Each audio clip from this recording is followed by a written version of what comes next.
وهدى ورحمة اعوذ للمؤمنين. باللہ من الشیطان الرجیم، بسم اللہ الرحمن الرحیم۔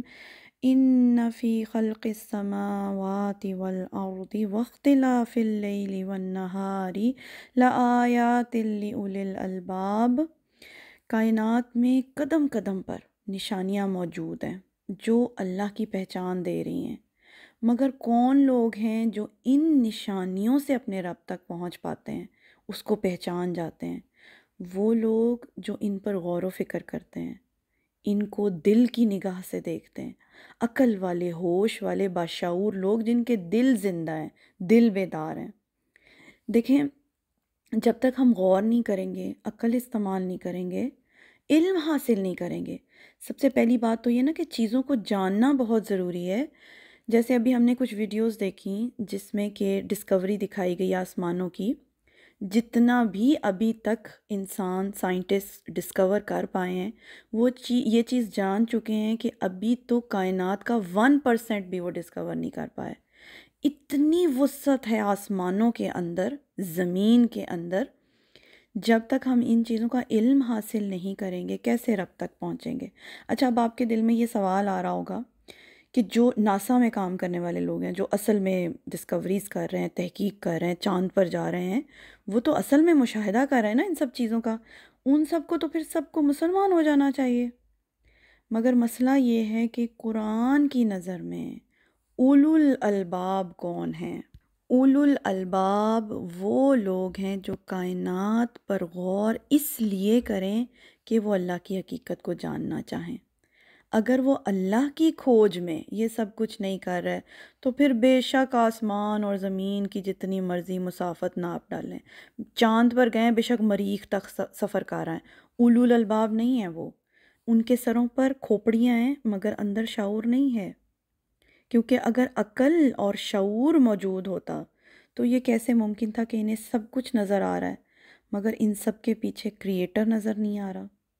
اصل میں وہ نظر ہونی چاہیے، وہ دل ہونا چاہیے جو اپنے رب کو پہچان جائے، اور پھر جو اپنے رب کو پہچان جائے پھر اسے تو ہر لمحہ، ہر جگہ، ہر وقت رب ہی رب نظر آتا ہے۔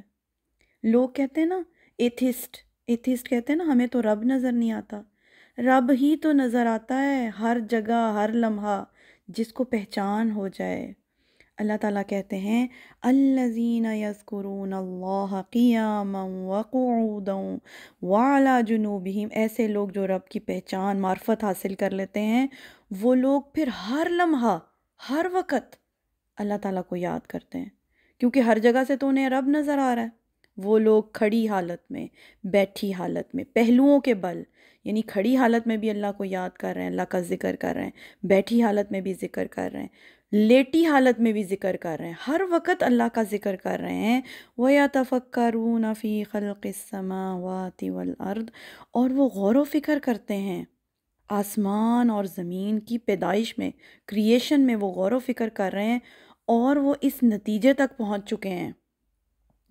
کیا نتیجہ؟ ربنا ما خلقت ھذا باطلا، اے ہمارے رب، یہ اتنی وسیع و عریض کائنات، یہ اتنی وسعتوں والے آسمان، یہ سارا نظام، یہ بے مقصد نہیں بنا۔ اے ہمارے رب، تو نے یہ سب کچھ بے مقصد، بے فائدہ نہیں بنایا۔ وہ اس نتیجے تک پہنچ جاتے ہیں کہ ان سب چیزوں کا مقصد کیا ہے، یہ جو اتنا نظام اللہ تعالیٰ نے بنایا، پھر اللہ اس نظام کو چلا رہا ہے صرف اور صرف ایک انسان کے لیے، یعنی پوری کائنات موو کر رہی ہے مسلسل، دن کے بعد رات، رات کے بعد دن، یہ سارا کچھ اللہ تعالیٰ نے ایک انسان کے لیے تخلیق کیا۔ اس کے پیچھے مقصد کیا ہے؟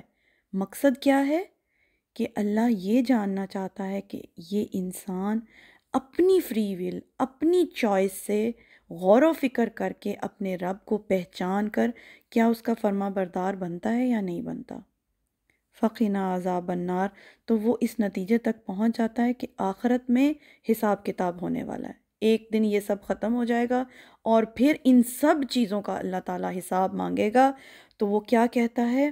وہ بے اختیار دعا مانگتا ہے، فقنا عذاب النار، پس اے رب ہمیں بچا لے آگ کے عذاب سے، ہمیں اپنی معرفت، اپنی پہچان عطا فرما، تاکہ ہم اس دنیا میں جس مقصد سے آئے ہیں، جس مقصد سے اللہ نے یہ کائنات بنائی ہے، جس مقصد سے انسان کو بنایا، وہ مقصد ہم اس کا پورا کر سکیں۔